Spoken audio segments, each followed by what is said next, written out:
نحمده ونصلي ونسلم على رسوله الكريم اما بعد اعوذ بالله من الشيطان الرجيم بسم الله الرحمن الرحيم اللهم صل على سيدنا محمد وعلى آل سيدنا محمد وبارك وسلم وصل عليه مولاي صل وسلم دائما ابدا على حبيبك خير الخلق كلهم۔ سب تعریفیں اللہ رب العزت جل جلالہ کے لیے ہیں جو ساری کائنات کا تنہا واحد و یکتا خالق و مالک ہے۔ انگنت بے شمار بے حد و بے حساب درود و سلام اللہ تعالی جل شانہ کے پیارے محبوب حضور پر نور امام الانبیاء قاسم جنت و کوثر حضور سرور سروراں سید انس و جاں رحمت للعالمین خاتم النبیین صلی اللہ علیہ وآلہ وصحبہ وبارک وسلم کے لیے جو سارے جہانوں کے لیے سراپا رحمت بن کر اس کائنات رنگبو میں جلوہ افروز ہوئے۔ معزز و مکرم ناظرین ذی قدر، السلام علیکم ورحمۃ اللہ تعالی وبرکاتہ۔ امید کرتا ہوں کہ آپ اللہ کے فضل سے نبی پاک صلی اللہ علیہ وآلہ وسلم کی رحمتوں کے تصدق ایمان و جان کی بہترین حالت میں ہوں گے۔ رب تعالی آپ کو سلامت رکھے، صحت بھی دے، تندرستی بھی دے، محتاجی سے بھی بچائے۔ خانقاہ صدیقیہ فیصل آباد کا ادنا خادم ہونے کی حیثیت سے روزانہ کی طرح آج پھر محفل سجائے بیٹھے ہیں۔ آج کا درس ہے خشوع کے معنی و مفہوم۔ جب ہم نماز پڑھتے ہیں تو کہا جاتا ہے کہ خشوع و خضوع سے پڑھنی چاہیے۔ جی ہاں، نماز تو پڑھنی ہی ہے، لیکن اگر اس میں خشوع ہو تو کتنا قبولیت و محبوبیت ملتی ہے۔ خشوع کسے کہتے ہیں آج کے درس میں پوری توجہ سے سماعت فرمائیں۔ لسان العرب میں خشوع کا معنی ہے بدن کا جھکا ہوا ہونا، آواز کا پست ہونا، آنکھیں نیچی ہونا، خدا کے سامنے ہر ادا سے عاجزی، بیچارگی، افتادگی، مسکنت، ذلت، تواضع کا ظاہر ہو، اور یہی نماز کا اصل مقصود ہے۔ لسان الفقہ میں خشوع کے معنی ہے دب جانا، عاجزی سے جھک جانا، دل و دماغ اور سب کچھ خدا کے حضور جھکا ہوا ہونا، دل میں خدا کی ہیبت چھائی ہونا اور ماں سوا پر گزر نہ ہونا بھی شامل ہے۔ یہ بھی کہا گیا ہے کہ دل کا خشوع یہ ہے کہ آدمی کسی کی ہیبت یا عظمت سے مرعوب ہو، اور جسم کا خشوع یہ ہے کہ جب اس کے سامنے جائے تو سر جھک جائے، اعضاء ڈھیلے پڑ جائیں، جیسے کوئی کسی زبردست اور با جبروت ہستی کے حضور میں پیش ہو رہا ہو۔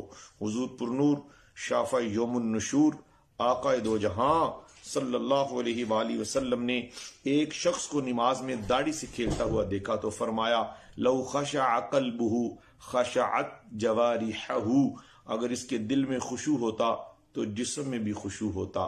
حضرت عمر رضی اللہ تعالی عنہ اگر کسی کو نماز میں گردن لٹکائے ہوئے دیکھتے ہو تو اسے کوڑا مارتے اور فرماتے تیرا بھلا ہو، خشوع تو دل میں ہوتا ہے۔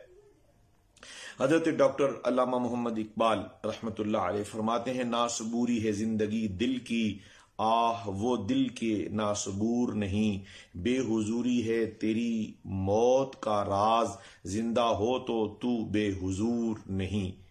برادران اسلام جنہوں نے سلام بھیجا، وعلیکم السلام ورحمۃ اللہ تعالی وبرکاتہ۔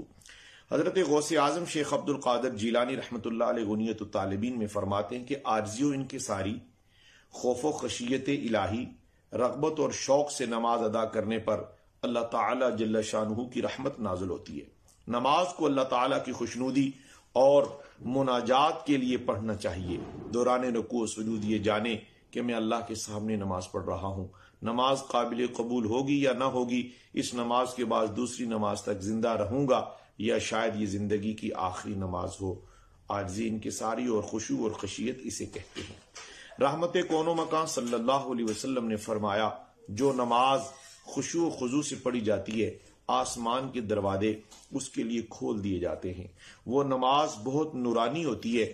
ایک جگہ پر سرور کون و مکان صلی اللہ علیہ وسلم نے ارشاد فرمایا کہ سب سے پہلے لوگوں میں نمازوں میں سے خشوع اٹھایا جائے گا۔ یعنی جس نماز میں خشوع نہ ہو وہ کیسی نماز ہے؟ جس میں انکساری نہ ہو اور جو آپ کی روح و دل پر ایک ہیبت اور خدا کی جلال کے سامنے کھڑے ہونے کی وہ کیفیت نہ بنی خشوع کی تو کیا فائدہ؟ دوستو، حضرت داتا گنج بخش علی ہجویری رحمت اللہ علیہ نے فرمایا کہ خالص یقین کے ساتھ قلب کا اس کی غائب کے لیے حاضر رہنا جو اس کی آنکھ ناک وغیرہ سے غائب و حضور کہلاتا ہے۔ اگر سالک کو اس طرح کی کیفیت حاصل ہو تو غائب بھی اس کے لیے حاضر کی مانند ہے۔ ابو الحسن نوری رحمۃ اللہ علیہ نے فرمایا جب میں غائب ہوتا ہوں تب وہ ظاہر ہو جاتا ہے، اور اگر وہ ظاہر ہوتا ہے تو مجھے غائب کر دیتا ہے۔ اللہ اکبر کبیرہ۔ ایک شاعر نے فارسی میں بڑا خوب کہا، اس کا ترجمہ سماعت فرمائیں۔ مرحبا، وعلیکم السلام ورحمۃ اللہ تعالی وبرکاتہ۔ باجی شاہدہ صاحبہ، سب پر اللہ اپنا فضل اور اپنا کرم فرمائے۔ شاعر فرماتے ہیں جب میں نماز پڑھتا ہوں تو بخدا مجھے یہ خبر نہیں ہوتی کہ رکوع ختم ہوا یا نہیں، اور یہ کہ امام کون تھا۔ حضرت داتا گنج بخش علی حجویری رحمۃ اللہ علیہ نے فرمایا جو آپ سے غائب ہو گیا وہ لا محالہ حق تعالی کے دربار میں حاضر ہوگا۔ جیسے مولانا روم رحمۃ اللہ علیہ نے فرمایا کہ حضوری والے کو خود اپنا پتہ نہیں ہوتا۔ حضرت داتا گنج بخش علی حجویری رحمۃ اللہ تعالی علیہ فرماتے ہیں کہ حضرت ذوالنون مصری کے مرید جب حضرت بایزید بستامی کی زیارت کے لیے حاضر ہوئے اور ان کے دروازے پر دستک دی تو حضرت بایزید رحمۃ اللہ علیہ نے فرمایا کون ہو، کسے چاہتے ہو؟ مرید نے عرض کیا کہ بایزید کو۔ آپ نے فرمایا کہ وہ کون ہے، کہاں ہے؟ مجھے مدت ہو گئی کہ میں بایزید کو ڈھونڈ رہا ہوں، اس کو اب تک نہیں پایا۔ جب وہ مرید حضرت ذوالنون مصری رحمۃ اللہ علیہ کے پاس واپس آیا اور بایزید بستامی کا حال سنایا تو آپ نے فرمایا اخی ذاہب فی الذاہبین فی اللہ، بھائی بایزید جانے والوں کو ساتھ حق تعالی کے حضور میں چلا گیا۔ مرزا غالب نے اس حقیقت کی طرف اشارہ کرتے ہوئے فرمایا ہم وہاں ہیں جہاں سے ہم کو بھی کچھ ہماری خبر نہیں آتی۔ حضرت داتا صاحب رحمۃ اللہ علیہ فرماتے ہیں جو اپنے سے غائب نہیں وہ حاضر بحق نہیں ہو سکتا، اور جو حق میں حاضر ہو وہ غائب ہے اور یقیناً غائب ہے۔ حضرت جنید بغدادی رحمۃ اللہ علیہ سے روایت ہے کہ آپ نے فرمایا کہ ایک وقت ہم پر ایسا ہوتا ہے کہ زمین اور آسمان والے میری حیرت پر روتے تھے، اور پھر ایک وقت ایسا آ گیا ہے کہ مجھے ان کی غیبت پر رونا پڑا اور کبھی مجھے ان کی نہ خبر ہوئی نہ اپنی۔ یہ حضوری کی طرف اشارہ ہے۔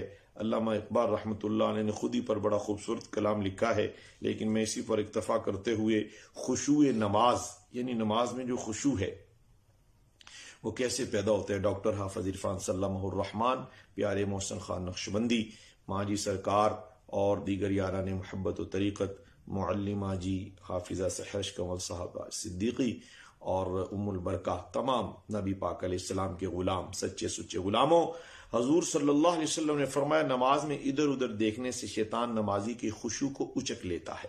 اور ایک حدیث میں ہے کہ آپ صلی اللہ علیہ وسلم نے فرمایا کہ نماز میں نفاق کے خشوع سے بچو، یعنی ایسا نہ ہو کہ لوگوں کے سامنے تم اپنی عارضی انکساری ظاہر کرو، اصل میں حقیقت میں تو اللہ کے حضور عرض و انکساری پیش کرنا ہے، ظاہر میں خشوع ہو اور دل میں نہ ہو، ایسی نہیں۔ یعنی بہت لوگ، میں معافی کے ساتھ کہنا چاہوں گا، بظاہر بڑے جھکے کھڑے ہوتے ہیں، لیکن جھکے کھڑا ہونا جی ہاں ٹھیک ہے انکساری ہی ہے، لیکن دل بھی خدا کی حضور جھک جائے تو اسے خشوع کہتے ہیں۔ حضرت ابو بکر صدیق تاجدار صداقت کشتہ عشق رسالت سالار نقشبنداں رحمت اللہ رضی اللہ تعالی عنہ نے فرمایا نفاق کے خشوع سے اللہ تعالی کی پناہ مانگو، یعنی جو ظاہری خشوع و خضوع ہو اور باطن نہ ہو سکے۔ اللہ اکبر کبیرہ۔ حضرت مولا علی شیر خدا رضی اللہ عنہ فرماتے ہیں خشوع دل سے ہوتا ہے، دل سے نماز میں متوجہ ہونا، اور یہ بھی اس میں داخل ہے کہ کسی طرف توجہ نہ کرے۔ حضرت ابن عباس رضی اللہ عنہ فرماتے ہیں کہ خشوع کرنے والے وہ ہیں جو اللہ سے ڈرنے والے اور نماز میں سکون سے رہنے والے ہیں۔ حضرت قتادہ رضی اللہ عنہ نے فرمایا دل کا خشوع اللہ کا خوف ہے اور نگاہ کو نیچی رکھنا ہے۔ حضرت شاہ ولی اللہ محدث دہلوی فرماتے ہیں کہ جب نماز رسمی پڑھی جائے تو رسمی عام برائیاں دور ہو جاتی ہیں، اور اگر حضور دل اور نیک نیت سے پڑھی جائے تو اس نماز سے زیادہ معرفت الہی کسی اور چیز میں نہیں ہے۔ حضرت عبداللہ بن عباس رضی اللہ تعالی عنہ سے روایت ہے کہ رحمت کون و مقام میرے اور آپ کے آقا صلی اللہ علیہ وآلہ وسلم نے فرمایا جب اللہ تعالی نے جنت عدن کو پیدا فرمایا تو اس میں ایسی چیزیں پیدا فرمائیں جن کو نہ آنکھوں نے دیکھا اور نہ کانوں نے سنا اور نہ کسی انسان کے دل میں ان کا خیال گزرا۔ تو اللہ جل شانہ نے فرمایا جنت عدن کلام کر، تو اس نے 3 بار کہا قد افلح المؤمنون الذین هم فی صلاتهم خاشعون، تحقیق ان مومنوں نے فلاح پائی جو اپنی نمازوں میں خشوع و خضوع کرتے ہیں۔ منقول ہے کہ جب کسی چیز پر تجلیات الہی کا نزول ہوتا ہے تو وہ شے اللہ کے حضور خشوع و خضوع کرتی ہے، وَيُسَبِّحُ الرَّعْدَ بِحَمْدِهِ وَالْمَلَائِكَةُ مِنْ خِیفَتِهِ، گرج اسے سراہتے ہوئے اس کے پاکی بولتی ہے اور فرشتے اس کے ڈر سے پاکی بولتے ہیں۔ اللہ کی تجلیات کا نزول عموماً اس وقت ہوتا ہے جب انسان اللہ کی طرف رجوع کرتا ہے، یعنی رجوع سے تجلیات کا ظہور ہوتا ہے، اور تجلیات کے ظہور کے بعد خشوع اور خضوع نمودار ہوگا۔ خشوع کے ساتھ لا محالہ فلاح پائے گا، اور خشوع کے بغیر فلاح بھی محال ہے۔ یاران محبت و طریقت، حضرت سلطان باہو رحمت اللہ علیہ فرماتے ہیں نماز میں ہر فقرہ اور لفظ کا جواب ملتا ہے۔ جب بندہ الحمدللہ رب العالمین کہے تو خدا فرماتا ہے لبیک یا عبدی، یعنی ہاں میرے بندے، تمام تعریفیں میرے لیے ہی ہیں۔ فرماتے ہیں پکار کا جواب تو صرف بت ہی نہیں دیتے، عبادت بت پرستی نہیں جو جواب نہ ملے، کہ کیونکہ بت مردہ ہے اور خدا حی قیوم ہے۔ سبحان اللہ و بحمدہ سبحان اللہ العظیم۔ اور جب بندہ الحمدللہ کہتا ہے تو جواب ملتا ہے حمدنی عبدی، میرے بندے میری تعریف کی، میرے بندے نے میری تعریف کی، سبحان اللہ۔ جب الرحمن الرحیم کہتے تو فرماتے اللہ اثنا عبدی، میرے بندے نے میری ثنا کی۔ اور جب مالک یوم الدین کہتے تو فرماتا ہے مجدنی عبدی، میرے بندے نے میری بندگی بیان کی۔ اس طرح ہر جوابات کا جواب ملتا ہے۔